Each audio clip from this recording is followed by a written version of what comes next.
play my music, I got a right not to have to hear it. I got a right to lean over in the car. I got a right to know, is there anybody behind that steering wheel as it's approaching me 20 miles over the speed limit? I got a right to pause at the stop sign because I can tell nobody was coming. Just because I'm a little old lady driving 5 miles under the limit doesn't mean I'm not coming. Your rights don't trump my rights.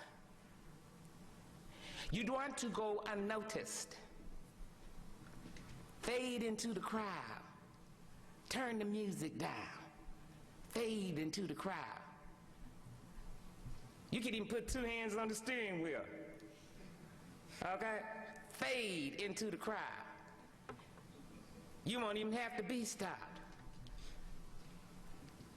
Yellow light does not mean speed up to get through. It's not what that's about. Fade into the crowd. If you come in contact with the police and you're in a vehicle, you see the lights coming on, you should pull over safely and quickly. Do not run from the police.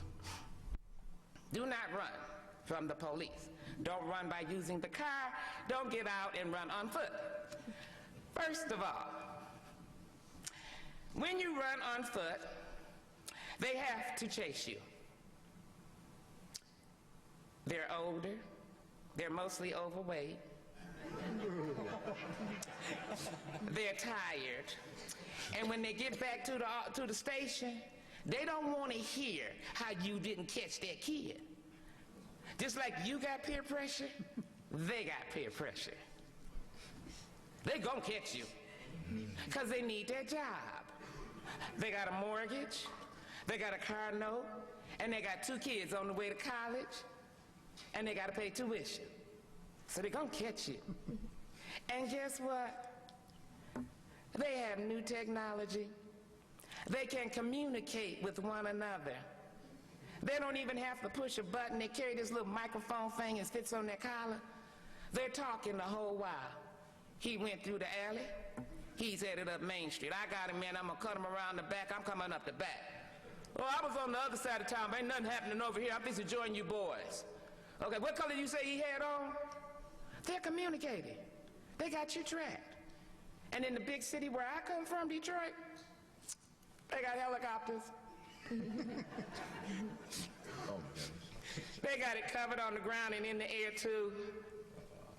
And our state police and our county sheriffs and our Detroit Police Department, they got boats. They will catch you on the water. They are communicating. Do not run. Do not run.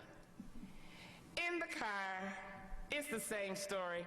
Not only do they have the mics on their lapels, they got the mics in the dashboard. They are communicating. Don't bother. Fleeing and eluding is a felony. 5 years. Fleeing and eluding because you thought you were going to outrun the police. Not going to happen. Avoid contact. Think ahead. Anticipate. When you get in contact, they come up to you, they're talking with you. Say, yes, sir. No, sir. Yes, ma'am. No, ma'am. Now, I know that's coming as a shock to a lot of you. When I had my first child, I took her to visit my best friend, who was her godmother. And she was, you know, raising up the little baby the way to go.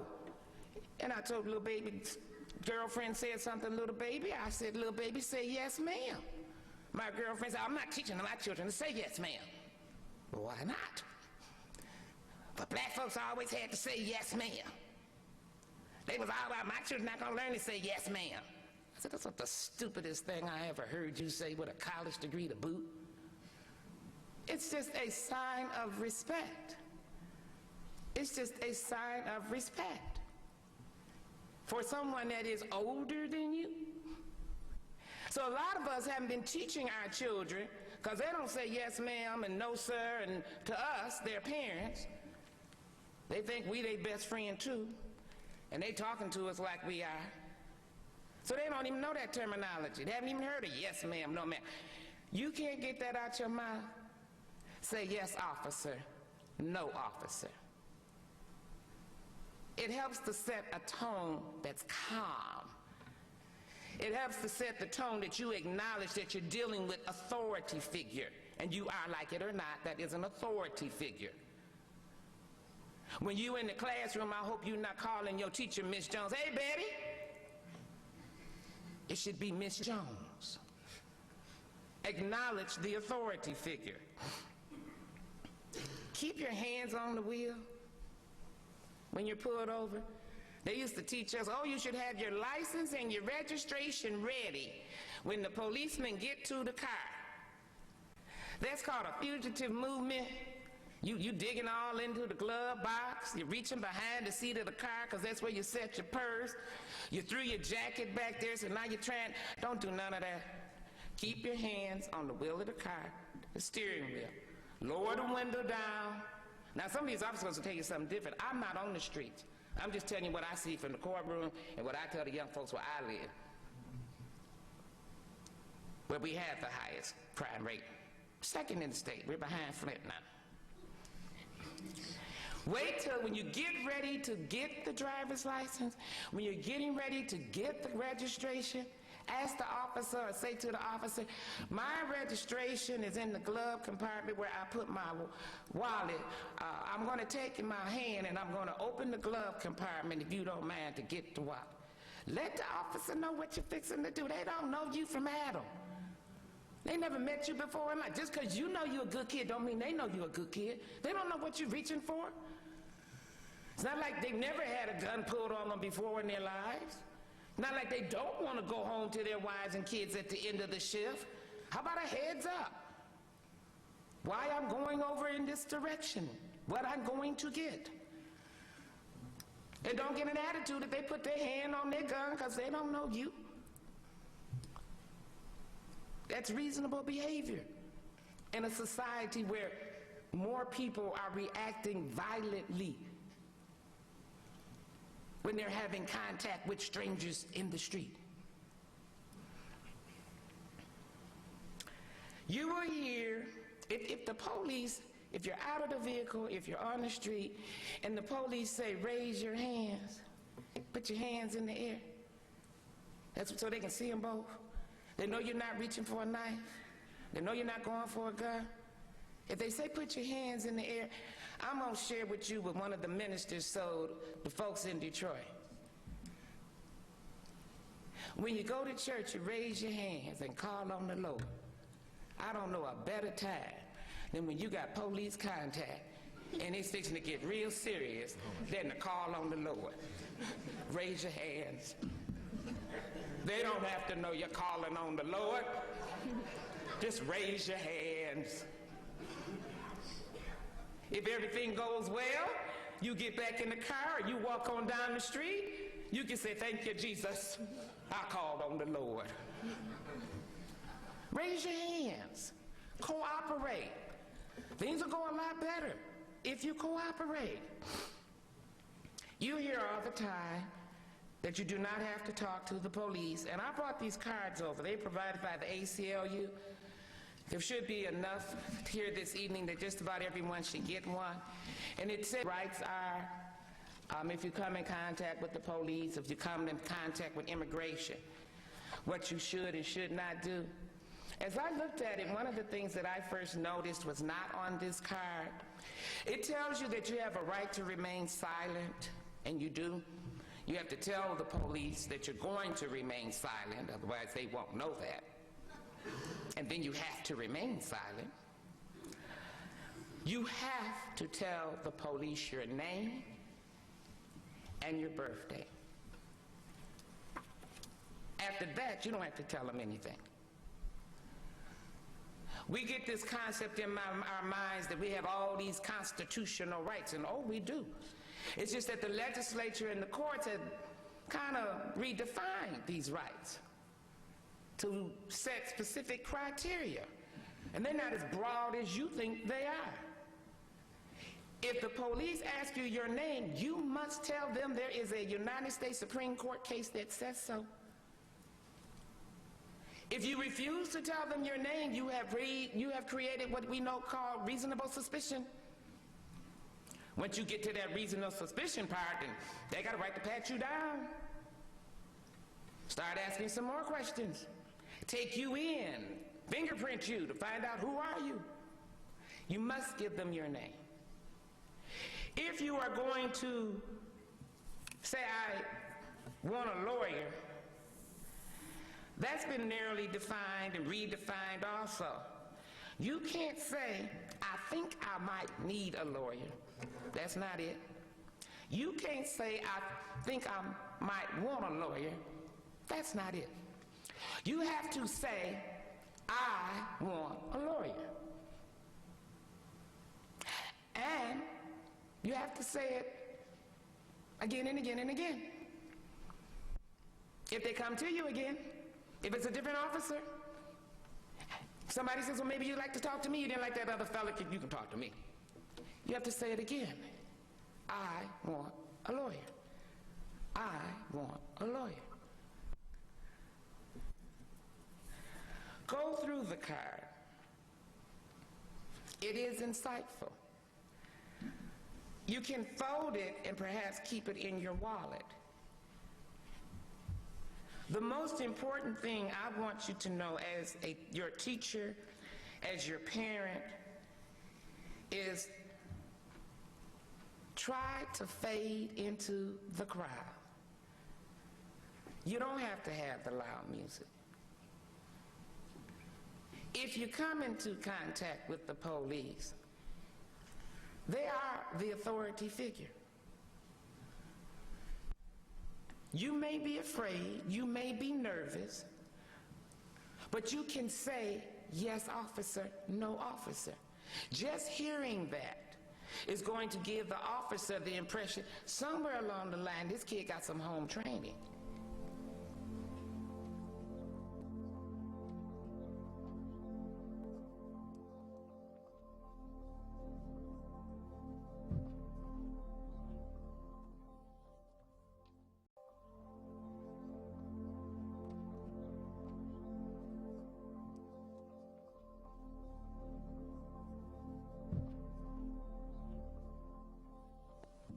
As a judge.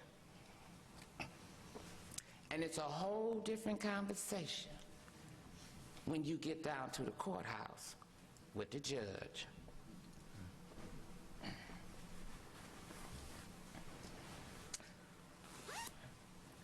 First thing you need to know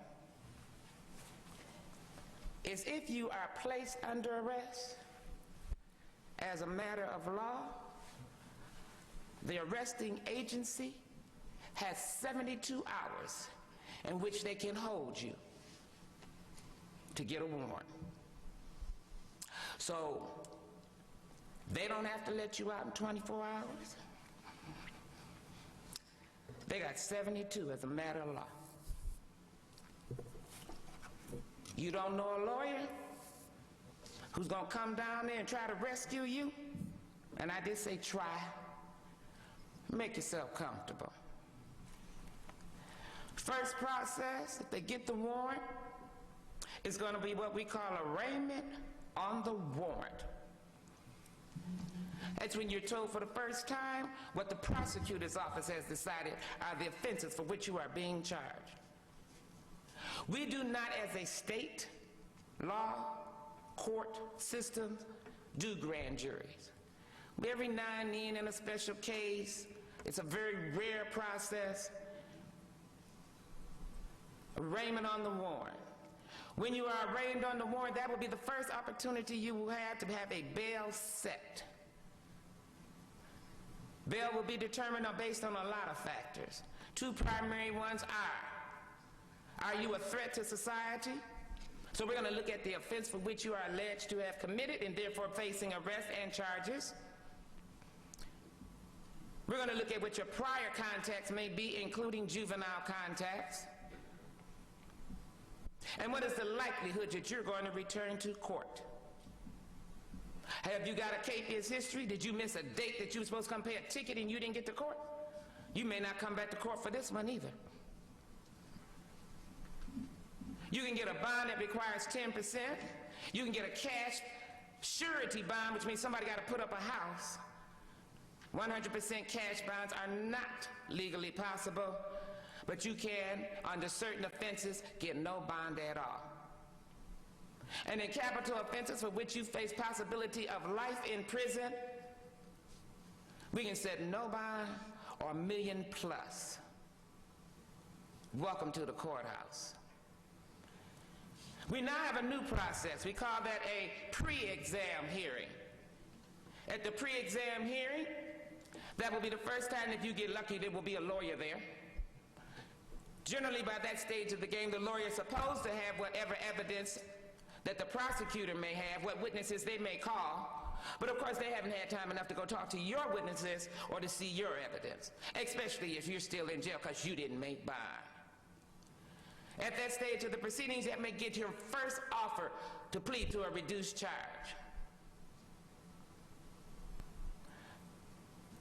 Lawyer doesn't know enough about the case. Lawyer doesn't know if they're going to be committing malpractice if they tell you to take the plea. Unless it's a fantastic offer, or you just know I'm guilty, so I'm going to do it, it doesn't matter. That's the pre-exam. That's your second trip to the courthouse. Then we have what we call the preliminary examination. At the preliminary examination, you should have a lawyer. Court-appointed if you can't afford to buy one. Hire one. At that stage, the prosecutor, the state, produces evidence to show that probable cause exists. Probable cause means it's probable, more likely than not, that a crime was committed, and it's probable, more likely than not, you committed it. Prosecutor can call witnesses, have introduced of evidence. The attorney can cross-examine, the defense attorney can cross-examine the witnesses. Under the car cases now, the owner of the car no longer has to appear. The arresting officer who discovered that the plates were not assigned to the right car, the car had been reported stolen, that's sufficient. At the preliminary examination, in some jurisdiction, you may get another offer to plead to a reduced charge. In Wayne County, the general practice is the more the proceedings you attend, the less favorable they offer. I can't give you the rationale. Maybe because they've had a better opportunity as time goes by to evaluate the case.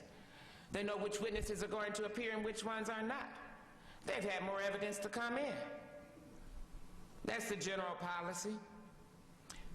All of those proceedings take place in the district court, which is usually your city court. After you leave the preliminary examination and you have been bound over, you will go to the circuit court. That's where I am. Yeah, that's where the big boys play. In the state of Michigan, you need to understand that age 17, you are automatically charged as an adult. You have to be 18 to vote, 21 to buy liquor and cigarettes, but at 17, you are automatically charged as an adult in the state of Michigan. The prosecutor has the discretion to charge anyone at any age as an adult and prosecute as an adult. There is no minimum age limit. And if the prosecutor chooses to charge and prosecute as an adult, there is nothing your lawyer, your mama, or the judge can do anything about it. There is no discretion on that call outside of the prosecutor's office. Know it, understand it. When you get over to the circuit court, we have what we call an arraignment on the information. How many times you been to court now? How many times your mama had to leave work? How many times the attorney had to show up and you want to know why they're charging so much money? How many days have you missed from school? We're not even halfway through the process. Welcome to the courthouse. At the arraignment on the information, if there's been any change in charges as a result of what occurred at the preliminary examination, you are informed of the new charges, the total charges, the charges for which you are facing,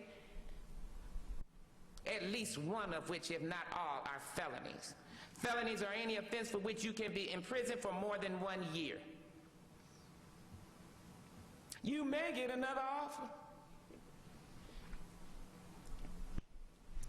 Once you leave the arraignment on the information, we have what we call a calendar conference. By that stage, your attorney should have all of the discovery. Your attorney should have met with you, talked with you, met with your witnesses, talked with your witnesses, might have even gone out to the scene of the alleged crime. We would give them a scheduling date. We would let them know if you have some motions you want to bring, unconstitutional stop, unconstitutional search. The confession was not voluntary. No way. You want to bring a motion? We give them a date. They argue the motion at what we call now the final conference. Because at the final conference, when they get finished making all the motions, and the judge is going to rule on what motions are successful, which ones are not, which evidence is coming in, which evidence is not coming in, we give them a trial date. At the final conference, you may still get an offer. You don't have to take them at any stage. You are entitled to a trial. Speaking of which, the law on that has changed as well. It is not the defendant who decides whether or not they're going to have a trial by judge or by jury. That was the old Constitution. Under the way it's interpreted now, the government brings the charges. The government proves the charges. And it's the government that decides who will decide whether or not the charges have been proven, whether or not that decider of fact will be the judge or jury. You're just along for the ride. Welcome to the courthouse. When you go into trial, depending upon how many witnesses, closing arguments, opening statements, closing arguments, hear the case, jury deliberates, they come back with a verdict. They may find you guilty on all the charges, some of the charges, not guilty. If you are found guilty, now you come back for sentencing. How many times have you been down to the courthouse? How many sleepless nights did your mama have? How many times did your grandmother's blood pressure go up? How many extra days of overtime did your daddy have to do to get some money to pay the lawyer? What if you needed experts and all the experts had to be paid too? Did somebody take out a mortgage on the house to pay for the experts? The object is to avoid police contact, to fade into the crowd, to not be at the courthouse in the first place. Sentencing. Under Michigan law, your major offenses, all of those, your capital offenses, life. We have life without parole. Carjacking is a life offense. It's cold outside. You didn't want to walk. The car was just sitting there. The keys were in it. The little old lady went into the gas station. She didn't have sense enough to take the keys with her. You jumped in. She came running out. Y'all tussled over the door. You won. You took off. She fell in the snow. Carjacking, life offense. Robbery, life offense. You don't have to have a real gun. You can put your finger in your pocket and do just like this, and somebody thinks you got a gun, thinks you got a knife.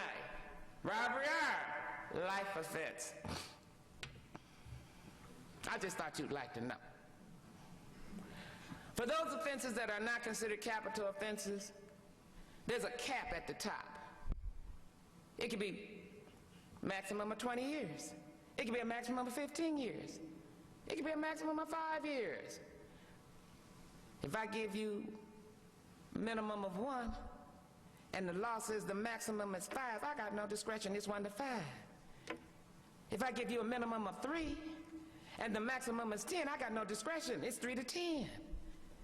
If I give you a minimum of 8, and the maximum is 20, I got no discretion, it's 8 to 20. How you get the minimum? We have what we call guidelines. It's a grid. On one side, what the prior record looked like. Got any juvenile contacts? Got any misdemeanors? Some prior felonies? You get points. On the other side, but what was the crime about? Was it an assault of offense? Did they just steal some property? Nobody was there, didn't get hurt? Was it with 2 or 3 other people? Was it a senior citizen? Did they beat up a child? You get points. Were you a gang leader or just a follower? You get points. The more points you get, the more time you get. Then we go on the grid. And this, we go across, and we go up, and we find out the magic numbers. And I can sentence you somewhere between that lower range of the magic numbers. But guess what? If I don't think the magic numbers are low or high enough for the low sentence, I can go higher. I'm the judge. He didn't show any remorse. She doesn't seem like she's going to be rehabilitated. This was a horrendous offense. All I got to do is state my reasons.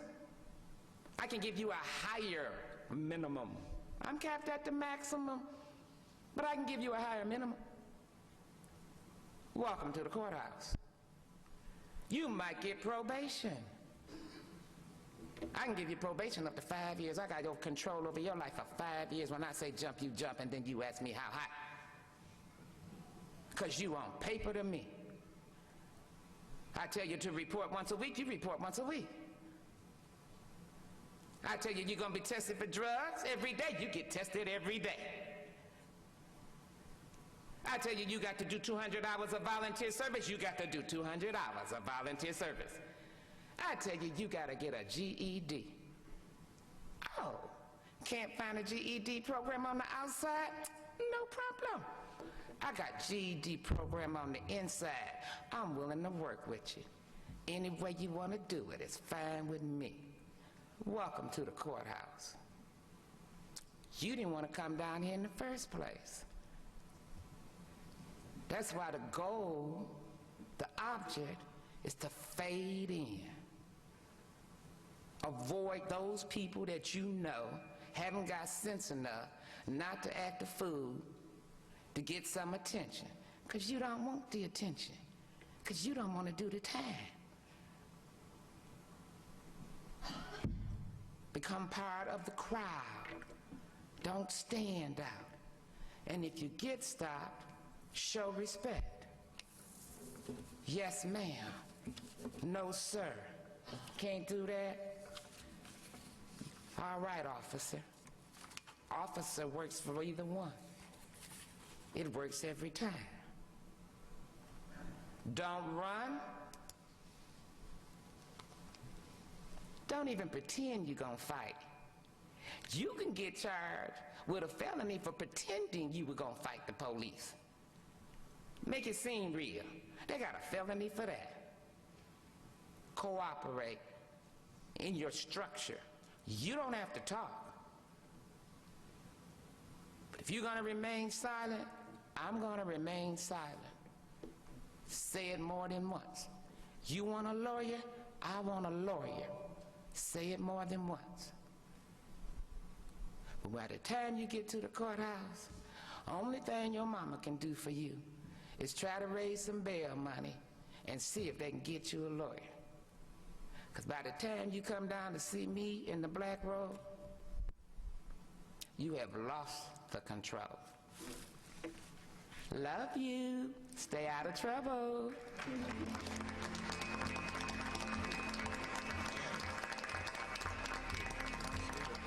Thank you.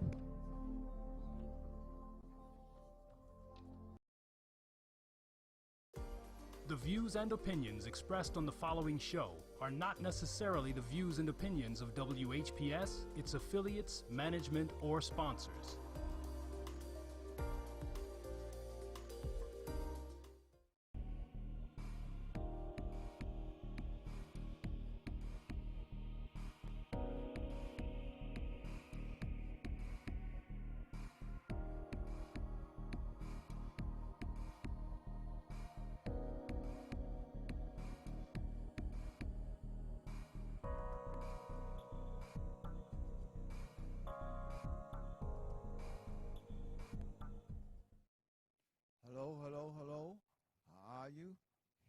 looking at HR legal issue and health.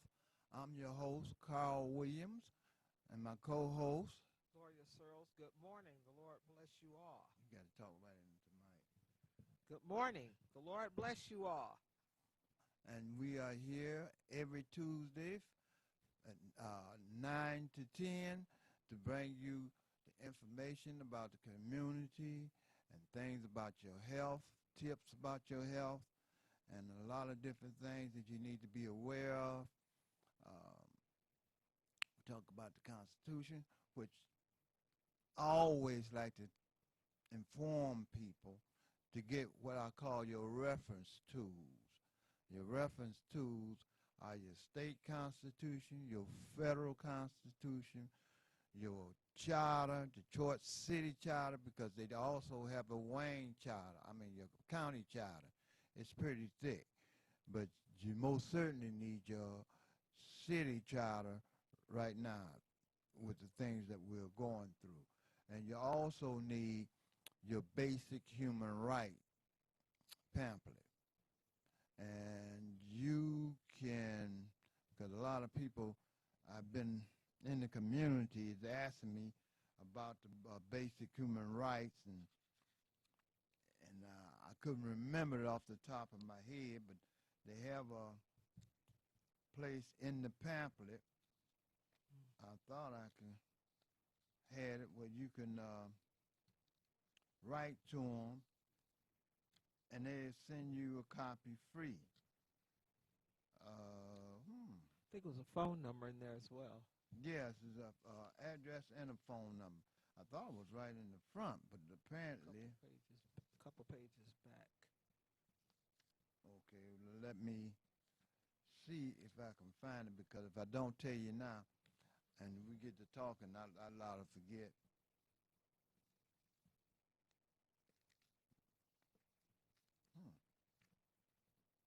What is this?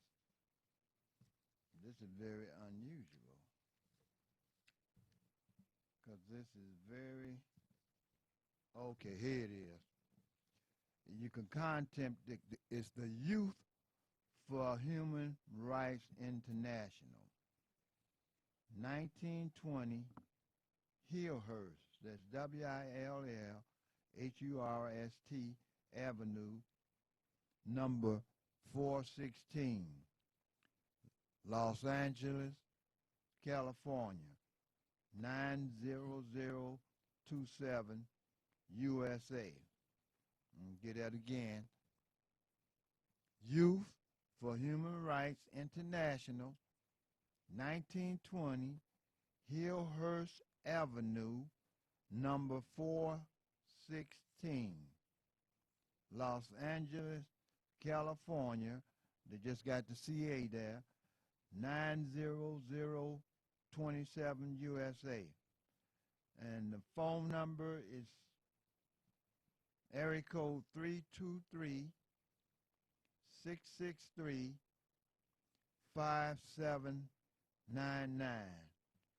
That's area code 323-663-5799. Now you can call them. Oh, they got a email address too. info@youthforhumanrights.org. That's info@humanrights, not youthforhumanrights.org. So it's basically the same thing, as same address. The same address that you're using to call them, that's the same address that you use for email. And why I'm saying this, because you need to get more informed with your basic human rights, because that's just something you need to know. That's something we all should know something about, although people don't even talk about it. But there's a reason why the mainstream or the people in charge don't want you to know about it, because when you do know about it and you understand, then you can become in control instead of being controlled. You can be the controller. But you have to understand this. all these rights. I mean, everything that we do are governed by something. There's some rules, some policy, some ordinance. So we are governed by a group of laws, rules, policies. I don't care what it is. There is some policy or some rule to govern it. Now, the fact that you are unaware of that don't mean it don't exist. You know, you got the Public Service Commission.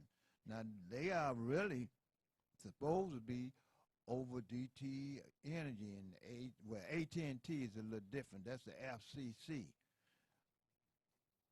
But all of them have a agency that they have to report to, or that governs them.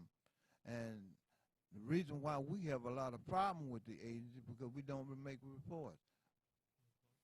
A lot of us think that, you know, they just out there and they can do what they want to do.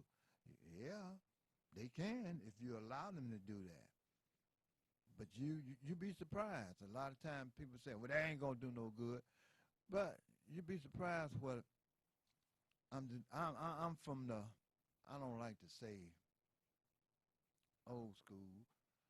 I just say from the traditional way of doing things. Nothing beats pen and paper. Yeah. I don't care what nobody tell you. They taxing and they doing all this here, but that's not to benefit you. You may think it is because it's convenient and it's nice and it's quick, but one thing I know about the traditional way is that I like having my own copy. I like to put it in the computer, make enough copies for the individual that I'm sending to, and have an extra copy for myself. Yeah, I print it out. A lot of people do not. Now, I just got a problem with this. A lot of people like to leave everything on their hard drive. That's kind of dangerous. Because if something ever go wrong with your computer, and trust me, sometime it will. You know, they talk about viruses and different things that can affect it. And if you're not computer savvy or you don't know somebody that is, you can lose all your files. Yeah. You know, people don't talk about it. So I use the old style of the, you know, they call it old, but it ain't really old. They got discs. And most of your computers, you know, you don't hear people talk about them now. They say, well, don't get that kind no more. That's the kind I want because you can put it in there. And like myself, I have a whole lot of files. I got hundreds and hundreds, you might well say thousands of files on different subjects, different things. You just take the disk and put it in there and download it. And then you can, you know, you can title the disk, and then you always got a record of it. You know, it's a safekeeping. You know, if anything ever go wrong with your computer, you got a copy. You don't lose it. And you can put so much on them discs. I mean, you know, one disc, I actually could put all my files on one disc. And trust me, I got a lot of files. So you need to have a way of protecting these files or whatever it is that you have. You know, you need to keep a copy for yourself or whatever it is. You know, I'm dealing with the Charter Commission. You know, there's a lot of rules that govern that. The Open Meetings Act, you know, you got the charter itself, which I have a charter. You can get one down at the City County building on the second floor. I think it's about $6. You need one. You need one. You don't have to know the whole thing backwards and forwards, but that's why I call it a reference tool. So when there's a subject that you're talking about, you can always look it up and see exactly what it says instead of listening to somebody preach to you and tell you what they think it means. You know, sometimes, you know, you have two people, they can read the same thing and get a different meaning. Sometimes the different meaning is done intentionally to get you to think a certain way. So that's why it's best to have your own copy so you can read it for yourself.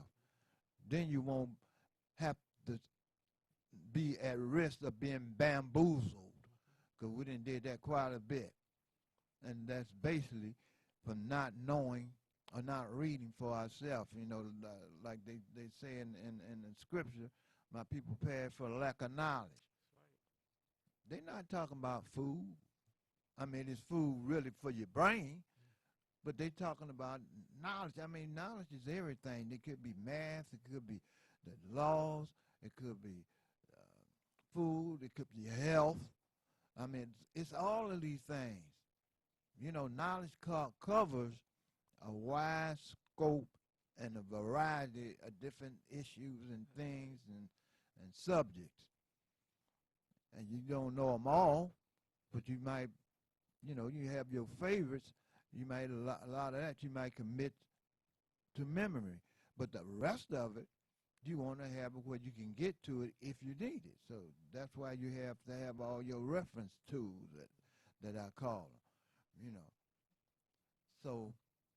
And you know that knowledge is really what the truth is about each one of those subjects. So you'll know the difference and what's really true about it, and then what's really against you and false about it. You know, knowing it and going along with everything and not knowing that at the end it's going to cost you your health and it's going to cost you money and all that. Knowing the difference. Might even cost you your freedom, depending on what we're talking about. So you got to know that, you know, but people are destroyed for lack of knowledge about the truth that's going to benefit them long term. That truth. Yeah, the real truth. The real truth. Not that stuff that they just, that we've been lied to and told about. For so long. Yeah. And that, see, everything happened for a reason. When, you know, you hear people, I hear people say it all the time, you know, well, you know, we just don't understand, you know, we just curse. And, you know, people buy into all this stuff. It's all because of the way you have been taught. Yeah. You can be on, what I always say is that black folks need to be deprogrammed. That's the thing. Excuse me. Because when you have learned something and you've been doing it for a long time, sometimes it's kind of hard to break away from doing that, you know, understanding. So, you know, sometimes it takes a little time. But one good thing about it, once you learn the truth and you correct whatever it was that you were doing, whether you're talking about your health or whether you're talking about something, the way you looked at the law or how the courts view things, I don't care what it is. Once you find out the truth, now you can correct it. Yes. And the benefits, there's no set amount of, how can I say, benefits that you may get from it. It's depending on what you're doing. But, you know, I don't care how. I know I read this case. Me and Assam, we used to always do research on different cases. And there was one case, I think it was Dearborn Township versus Dearborn. And the judge said that, he said, once the courts find out the truth, it doesn't matter if it was 100 years. The court is supposed to bring it back in line with the law. Now, I mean, you know, that goes true with everything now. Y'all know the courts are kind of crazy now. You got a lot of what they call conservative judges in there now. But, you know, the rules will govern them too. They not untouchable like a lot of people might think. Now, although I do believe, and I think that people need to discuss, there should be no such job as a lifetime job.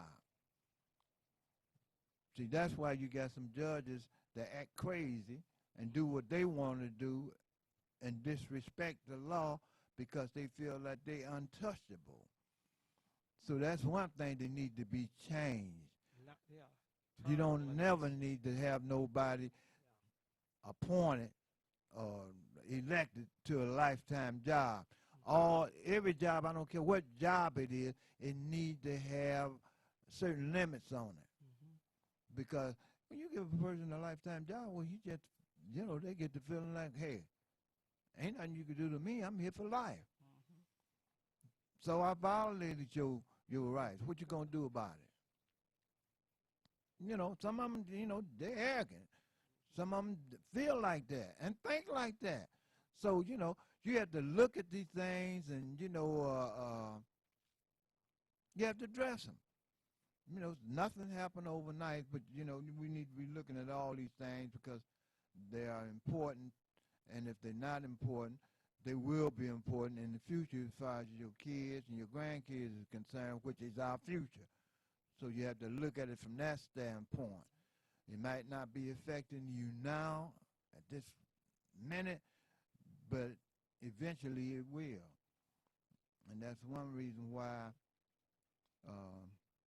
this charter is so important, because we are in a moment in time where there's, I guess, a dynamics or a paradigm where what you do now is going to affect you for the next 16 or more years. Yes, what they put in that charter, once it's passed, it's going to affect you for a long, long time. So you have to be mindful. You need to understand what's going on. You need to, and the things that you think about, like in certain things that you don't want or you don't like, well, you need to sit down and think about what would you want in the charter to prevent it or keep it from happening. It's a lot of little things, just little things, People was all upset about this mayor coming in here from Livonia, parachuted in here for a few months to make him eligible. Well, that should never happen. You can stop that in the charter. That's all you got to do is say anybody eligible for any office had to be here for 5 years. Not just have a house here, live here, sleep here in your house. Not have a house and your girlfriend staying in it, or your son or somebody else. No, you as an individual, you have to stay there.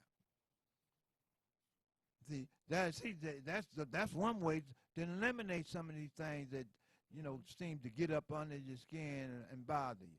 And you just sit down here and you think about what it is that you don't like. And, you got friends, call them, talk about it. Narrow it down to, make it simple as possible, but effective. And then, you can submit it in. You could talk to somebody and you might, sometimes you have an idea, but you can't get the phrase exactly the way you want it. You talk to a few different people and you'd be surprised the kind of feedback you might get, and you can use that. And you can write it down and you can submit it to the charter. Yes, you can submit your ideas. Don't wait until all this is over with and then talk about what you should have done. Now is the time to be doing that. Now is the time to get your little few people together, or however many people you want to get together, and discuss these different things. Get you a child and sit down and look through that and see what you see that's missing that you would want in there, or what you see that's in there that you might want to improve. You might not like the way it's said. You might want to say it a different way where you can do that. Now's the time to do that. You could be working on that. I mean, you got different things and different process that the Child Commission is going through now, but that don't stop you from, sitting down and at least getting your ideas together so when the time comes for them to look at it and approve it, you got your stuff in. So, let's not just be what you call it, armchair quarterback. Let's get in the game. Let's be part of the process, not part of the problem, but part of the solution. And the way you can be part of the solution is by coming up with ideas and participating. Give support to those Child Commission. Because, trust me, it ain't no easy job. Y'all know how it is dealing with our folks now. You know, if you didn't did anything dealing with us, you know it can be very, very difficult. So, they ain't got, you got to give them support. You got to give them support because you got some people that seem like they go out their way to make things difficult. And, they got all that to contend with on top of some of the other things they had to deal with the public. So they need your support. Sometimes just a phone call sometimes don't hurt. Just to let them know that you got their back. Because I know sometimes take for granted. Oh, well, they know it. No. They need to hear it from you from time to time. Now, I don't mean for you to flood their phone with phone calls, but, every now and then just give them a shout out and let them know that, you got them in your prayers and you supporting them 100%. And when they need you, you will be there. When they have these Child Commission, be there. You ain't got to do nothing but just show up sometime. And sometimes by showing up, you hear a lot of things that you wasn't even aware of. Look, I go to these meetings. Sometimes I hear things that I wasn't aware of because you don't know everything. So that's one way to be informed, is to be there, listen to it. And then a lot of times you go and you hear something that you wasn't even expecting to hear. That might solve a problem that you got, that you had and you never thought about.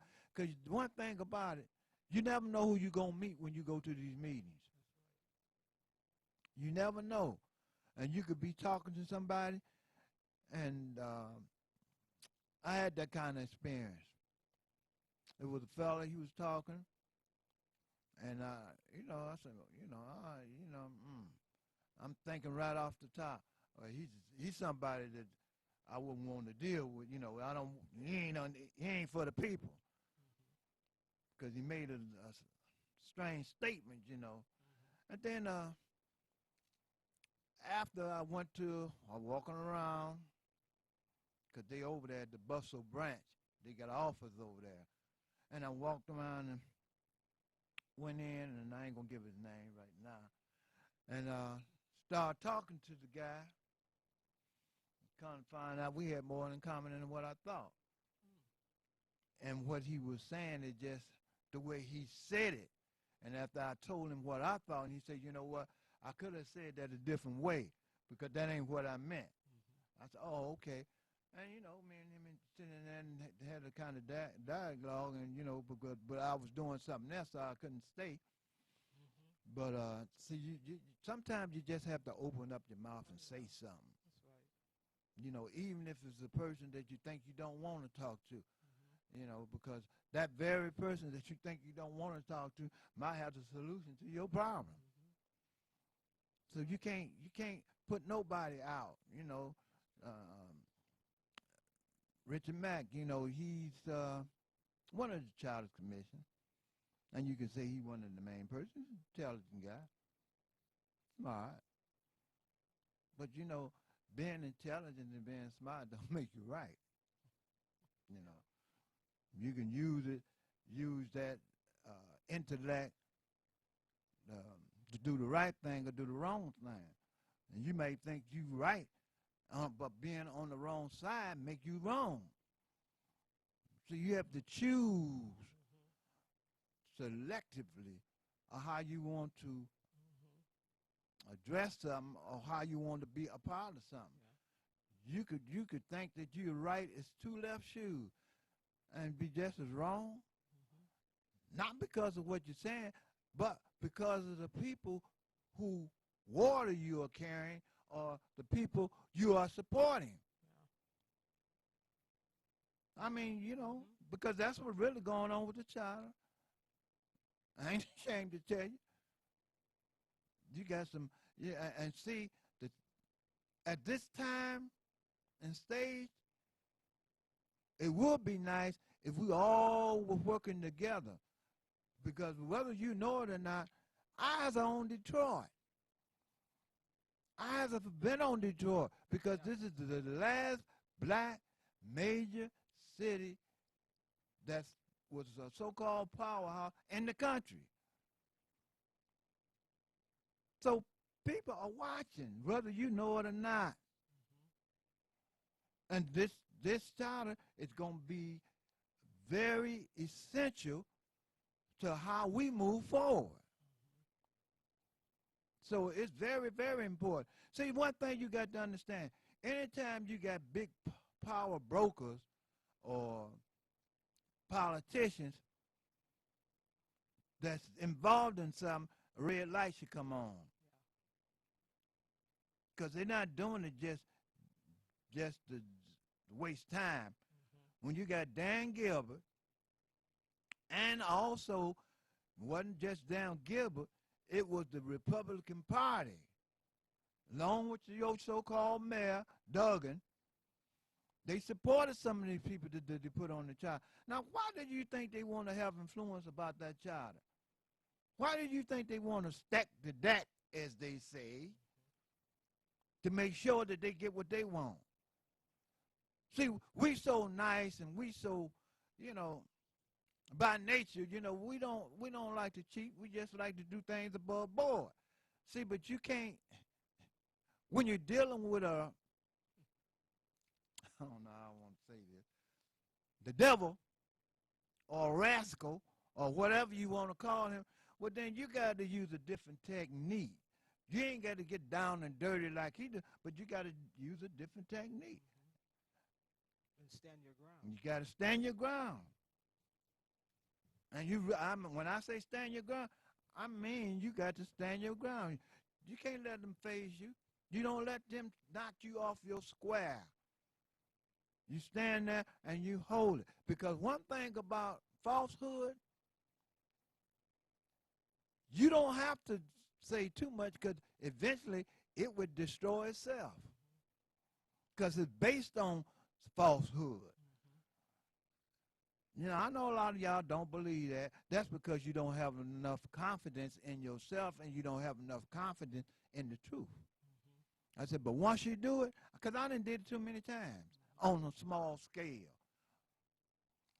Or what some people might call a small scale. But it works. And I don't care where you go, it works. It's just like the health. I'm almost sick every time I go somewhere. I'm running into people. I mean, it's like I look like I'm being drawn to them kind of people. Every time I turn around, I got high blood pressure. High blood pressure? Yeah, and I got to take these pills the rest of my life. Whoa. Who told you got to take some the rest of your life? Was you born with high blood pressure? Well, if you weren't born with high blood pressure, you can get rid of it. Don't let nobody tell you you got something, you got to do it for the rest of your life. I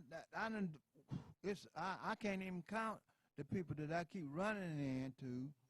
They're talking about high blood pressure and diabetes and those are the two things. Well, they intermingle. Eventually, if you got one, you're going to end up getting the other one if you don't do the right thing. And the right thing is to give your body the proper thing. I know y'all done heard the old saying, give the body what it needs and the body heal itself. That's true. If you put the right herbs, the right food in the body will actually heal itself. And the right words in your mouth. Oh, yeah. What you saying about Thank yourself.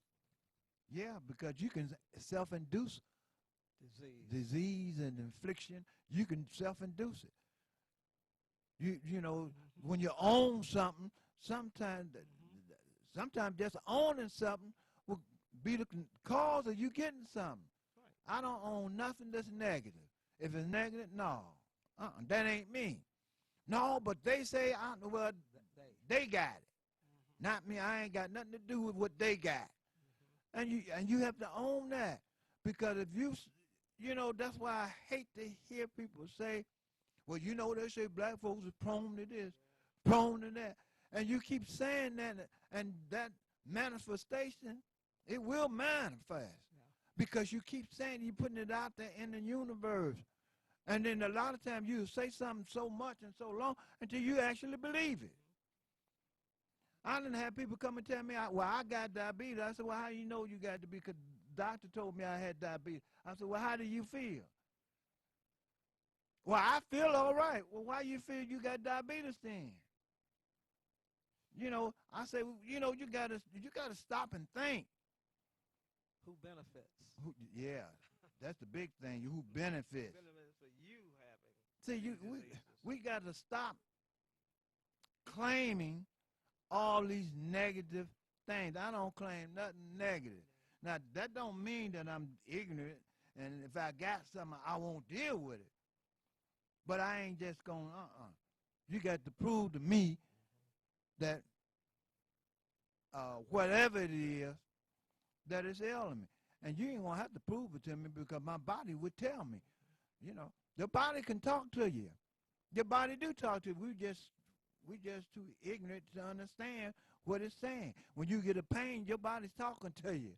It's telling you something's wrong, something you doing, something you need to check on. That's right. You know. Some they did, some they allowed. That's right. They had confidence in whoever was talking to them. And knowing deep in themselves, they know that ain't right, but just go along to get along.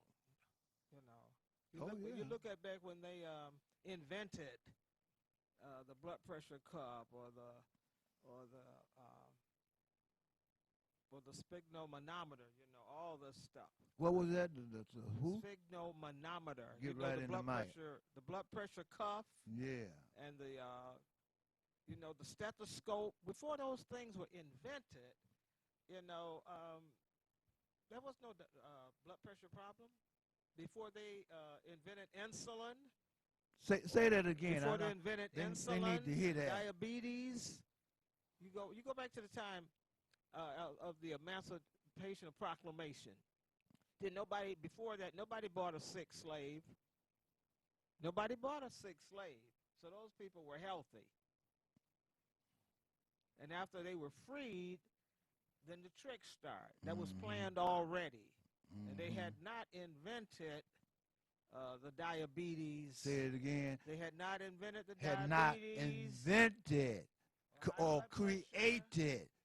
You know, you were eating naturally grown stuff, so nothing was processed or additives added to. Added to.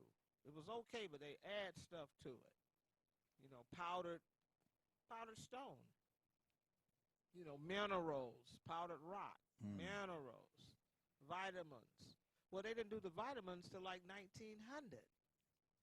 But yet there could be a such thing as a vitamin deficiency. Now, I got a silly question to ask you. Since they didn't vitamins until the 1900s, what were we doing before then? There was no vitamins available. And, so we didn't need no vitamins before the 1900s? No. My grandfather was born in I think it was around 1890. He didn't know nothing about a vitamin or minerals. He was a farmer. They raised everything. So that proves or verify what you just the word invention. Yeah, inventors, scripture call it inventors of evil things. People need to read that, look it up. Inventors of evil things. Inventors of evil things. That that violently take your health. Violently take your health? Violently. Subtly, slowly, it takes your health. That's war. Yeah, that is war. And this was planned even before, we were born. This was planned way back. And so now these people are prone to this because they always believe what's told them. They prone to this. They lack this. They lack that.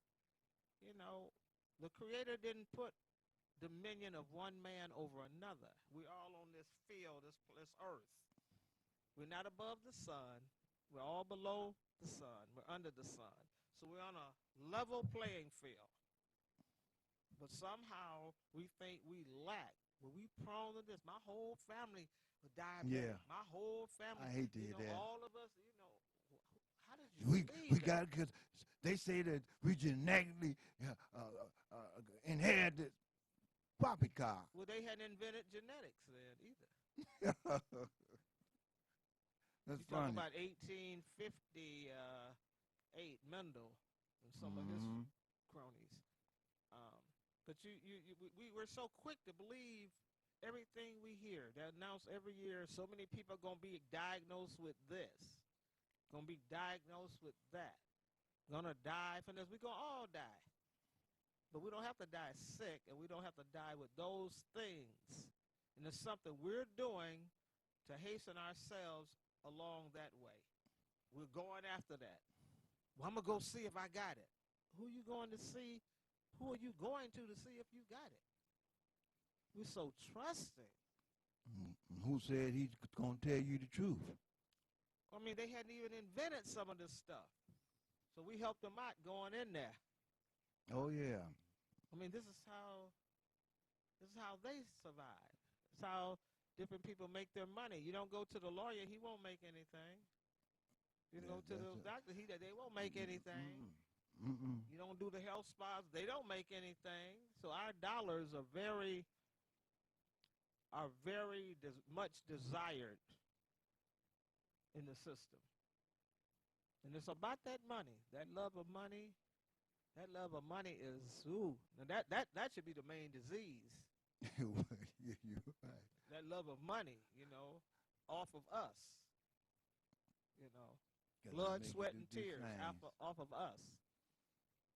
So we got to see who we got our confidence in and why. Why are you trusting somebody you don't know nothing about? Because they say it. You can read it. It's available. All these smartphones, they so smart. Pull it up.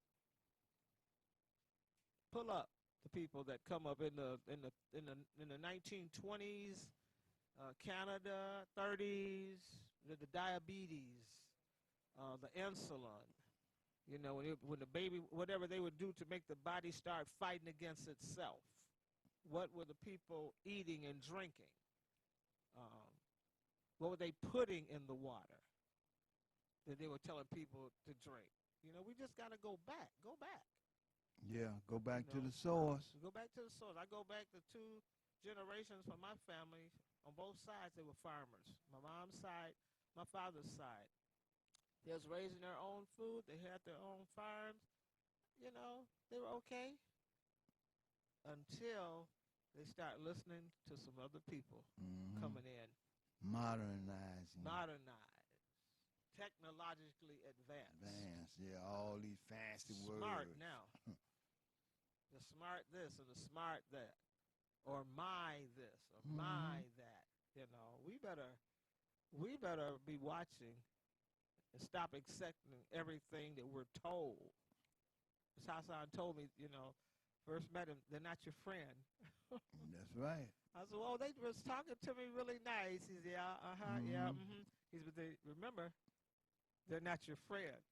Okay, thank you. That's right. That's right. We had a motto. The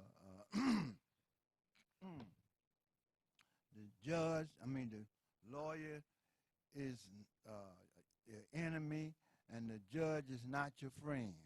Okay.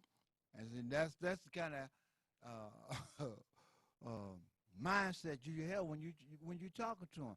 You ain't got to be combative, but you have to be open-minded to understand the arena that you're going into, because the lawyer can be very helpful to you once he see you ain't a fool. Yeah. But if he see that you one of these fools, and if he tell you that the water is red, and you know water ain't red, and you believe it, well then he'll tell you anything. But if he see you got just a little sense, most of them, they kind of halfway do right. You know, and then Although I don't have very much respect for them. The other thing I think of often, what Hassan had told me that you all had learned in the mosque, I guess under Minister Elijah Muhammad, he said, how do you know they told you the truth? How do you know? Yeah. I mean, do you know they told you the truth? I don't care if it's 100 people sitting there, but how do you know what you're hearing? They're telling you the truth. Telling you you got the truth. to know. That's right. And I said, I'll he never actually forget said that. that? Yeah. And I said, yeah, that's okay. It's okay. Then I start looking at things a lot different. You know, they teaching hate. They just know. They're teaching you to think. Think. Okay. That's why it made me very question everything. Yes. And that made me a better person, because a lot of things that I wasn't questioning, when I started questioning, that don't even make sense. Yeah. That's right. You mean I've been believing this crap all these years? And it don't even make sense once I sit down and analyze what it is that I was thinking about. Well, it went along with Scripture. In the Scripture, Christ had told them a little before they took him out. He said, don't let no man deceive you. If they tell you whatever, wasn't a such thing as diabetes back in his day, 33 AD. He said, don't believe them. If they tell you what, don't believe them. You check it out. And then after he told me that's what you all have been taught to minister, that, how do you know they told you the truth? And I started. Almost the same thing, ain't it? It is the same thing. Here, I'm Miss Nurse and got my degree and, my bachelor's, my master's, I done studied. I've been at the university. See. Rackham School of Education. Oh, boy. See, now, we just did something here, and I hope y'all seen it. See, we got all these, I call them division of people. Tools that they use to divide us, to keep us separated. Religion is one of the main things. Now, I'm grown up as, as a Muslim. She's a Christian. But we're saying the same thing. See, words can hurt you. Oh, yeah. But when you understand, they can help you and reinforce. See, me and her, we got a, how can I say it?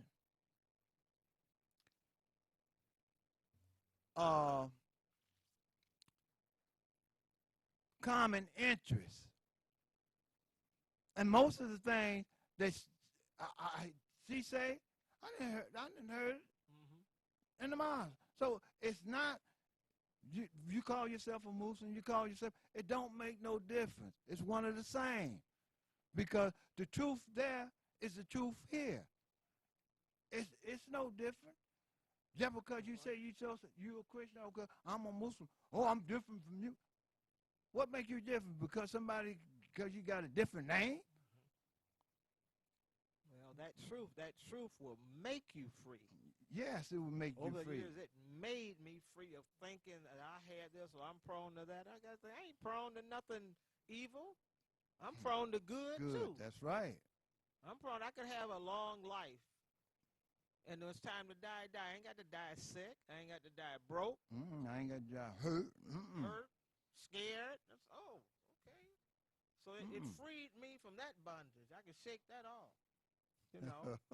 Then some others say, well, you got to do this. I find I ain't got to do that. I shook that off. I ain't got to do that. That's right. I don't have to please folk.